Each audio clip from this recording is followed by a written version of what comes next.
여러분, 테슬라 주가가 오르면 같이 웃고 떨어지면 같이 우는 회사가 있습니다. 이게 무슨 말이냐고요? 단순한 부품 공급사가 아니에요. 말 그대로 운명이 테슬라에 꽉 묶여버린 기업, 바로 명신산업 이야기입니다. 오늘 이 시간에는요, 이 아슬아슬한 동행이 과연 엄청난 기회일지 아니면 벗어날 수 없는 함정일지 그 속을 한번 제대로 파헤쳐 보겠습니다. 자, 화면에 보이는 이 숫자 70% 보이시죠? 한번 상상해 보세요. 만약 여러분이 다니는 회사의 전체 매출, 그러니까 100원 벌면 70원이 단 한 군데 고객사에서 나온다고요. 그것도 아시죠? 일론 머스크 트윗 하나에 전 세계가 들썩이는 바로 그 회사에서요. 와, 이거 엄청난 기회처럼 들리시나요?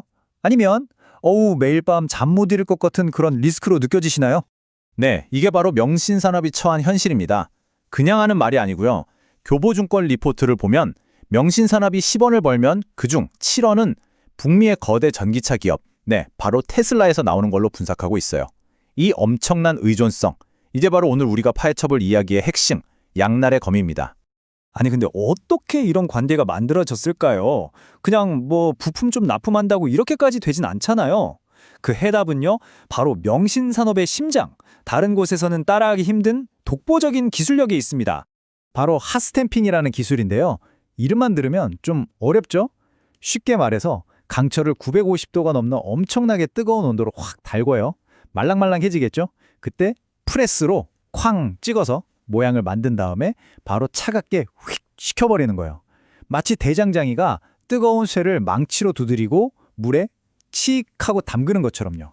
이렇게 하면 전기차의 숙련과도 같은 두 가지 과제, 가벼우면서도 튼튼해야 하는 바로 그 문제를 한 번에 해결하는 부품이 짠! 하고 만들어지는 겁니다. 이 숫자들이 바로 테슬라가 명신산업을 찾을 수밖에 없는 이유를 아주 명확하게 보여줍니다. 이것도 교보증권 자료인데 한번 보세요.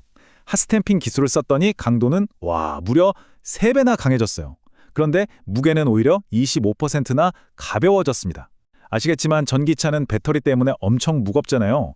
그래서 1g이라도 무게를 줄여야 주행거리가 늘어나는데 이건 선택이 아니라 완전 필수 기술인 거죠. 자, 이 그림이 방금 제가 설명드린 그 마법 같은 과정을 보여주고 있네요. 보세요. 평범해 보이는 저 찰판이 뜨거운 용광로로 들어갔다가 저기 강력한 프레스에 쾅 찍히고 빠르게 식혀지면서 완전히 다른 존재, 자동차의 뼈대가 되는 초고강도 부품으로 다시 태어나는 겁니다. 바로 이 기술. 이 기술력 하나가 명신산업과 테슬라를 묶는 가장 단단한 끈이라고 할 수 있겠습니다. 자, 그럼 이제부터는 이 점 위험해 보이는 동거가 왜 한편으로는 황금알을 낳는 거위라고 불리는지 긍정적인 쪽, 그러니까 성장 가능성에 대해서 한번 본격적으로 들여다보겠습니다. 다시 이 70%라는 숫자로 돌아와 볼게요.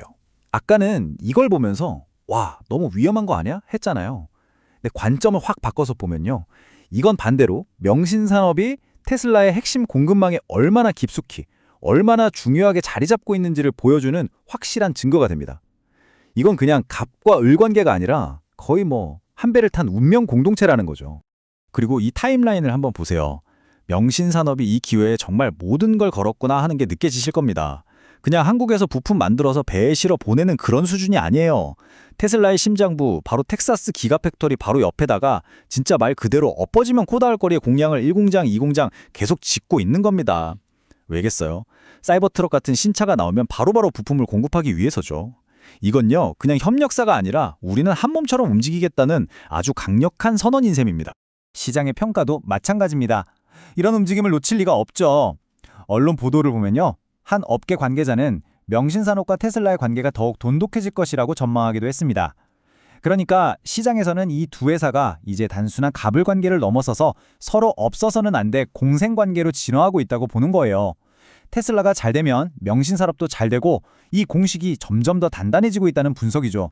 이런 기대감 어디서 제일 잘 드러날까요? 바로 돈이 움직이는 증권사 리포트겠죠. 여기 보세요. 대신증권, 교보증권 같은 주요 증권사들이 전부 매수, 그러니까 사라는 의견을 내고 있습니다. 목표 주가도 지금보다 훨씬 높게 잡고 있죠. 한마디로 전문가들이 보기에도 이 회사 앞으로 더 오를 것 같다고 아주 긍정적으로 보고 있다는 뜻입니다. 하지만 아시죠? 동전에는 항상 양면이 있는 법입니다. 지금까지는 장밋빛 미래를 봤다면 이제부터는 이 절대적인 의존성이 어떻게 이 회사의 가장 큰 아킬레스건이 될 수 있는지 그 차가운 현실, 잠재적인 리스크를 하나하나 짚어보겠습니다. 자, 이 차트는 정말 주목해서 보셔야 합니다. 대신증권 리포트에 있는 건데요. 이게 바로 핵심 리스크를 한 장으로 요약해주는 그림이에요. 파란색 선이 명신산업 주가고 주황색 선이 테슬라 주가거든요.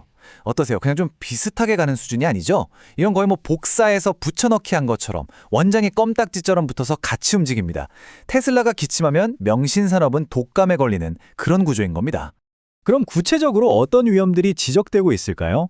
첫째, 바로 EV 캐즘이라는 현상입니다. 이게 뭐냐면 전기차를 빨리 사는 사람들은 이제 거의 다 샀는데 일반 대중들이 사기에는 아직 가격도 비싸고 충전소도 부족해서 이 구매가 잠시 주춤하는 그런 정체 구간을 말해요. 시장 전체가 이런 상황이니 테슬라도 영향을 받겠죠. 그럼 테슬라의 생산량이 줄어들 수도 있고요. 그리고 방금 전 차트에서 본 것처럼 테슬라 주가에 명신산업의 운명이 그냥 그대로 연동되잖아요. 정말 살얼음판을 걷는 듯한 변동성을 안고 가야 하는 겁니다. 실제로 그래서인지 올해 성장률 전망은 작년에 비해 꽤 낮게 나오고 있습니다. 그리고 이 데이터는 아까 봤던 긍정적인 전망에 찬물을 확 끼얹습니다. 인베스팅닷컴의 자료인데요. 놀랍게도 일부 전문가들은 명신산업의 주가가 앞으로 오르기는커녕 오히려 5.5% 정도 떨어질 수도 있다고 경고하고 있어요. 다른 비슷한 회사들은 평균 10% 넘게 오를 걸로 보는데 말이죠. 이건 정말 정반대의 예측이잖아요. 시장에 희망적인 시선만 있는 게 아니라 이렇게 강력한 비관론도 공존하고 있다는 아주 명백한 증거입니다. 자, 여기까지 테슬라와 함께 하늘로 날아오를 거라는 희망적인 이야기, 그리고 반대로 함께 추락할 수도 있다는 아주 냉정한 현실, 이 양쪽 이야기를 모두 들어봤습니다. 이제 마지막으로 이 두 가지 시나리오를 저울 위에 딱 올려놓고 최종 정리를 해볼 시간입니다.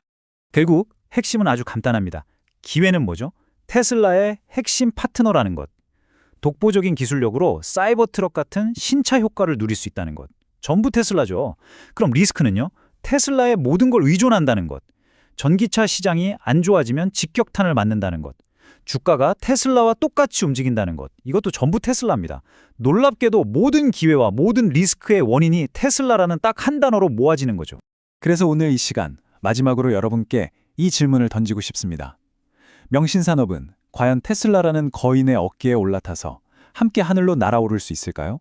아니면 그 거인이 아주 살짝만 휘청여도 가장 먼저 바닥으로 함께 추락하게 될까요? 오늘 제가 드린 여러 근거들을 바탕으로 한 최종 판단은 바로 이 영상을 보고 계신 여러분의 몫입니다.